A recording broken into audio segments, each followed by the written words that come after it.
ไกลไปถึงดาวที่เคยจองเป็นดาวของเราก็ยังคงอยู่ที่เดิมให้พบเจอ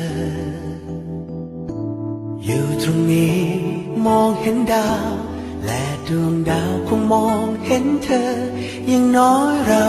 อยู่ใต้ดาวดวงเก่าเดียวกันหวังว่าเธอคงสุขดีอยู่ตรงนั้นเจอสิ่งดีๆฉันคงมีเพียงสิ่งเดียวทุกวันมีแต่คิดถึงมีแต่คิดถึงอยู่ทุกครั้งที่มองดาวมีแต่คิดถึงมีแต่คิดถึงเรื่องวันวานและฝันของเรามีแต่คิดถึงมีแต่คิดถึงและบ่อยครั้งก็ทำให้เหงาคิดถึงเธอคิดถึงเธอ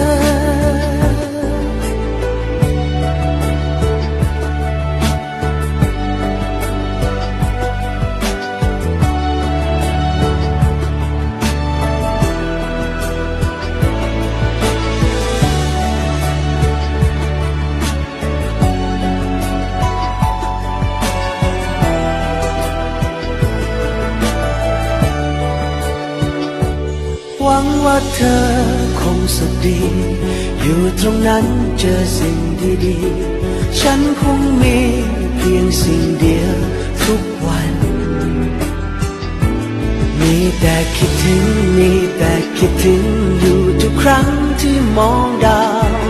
มีแต่คิดถึงมีแต่คิดถึงเรื่องวันวานและฝันของเรามีแต่คิดถึงมีแต่คิดถึงและบ่อยครั้งก็ทำให้เหงาคิดถึงเธอคิดถึงเธอเฝ้าแต่คิดถึงได้แต่คิดถึงสิ่งที่สองเราเคยมีเฝ้าแต่คิดถึงได้แต่คิดถึงนึกที่ไรก็ยิ้มทุกที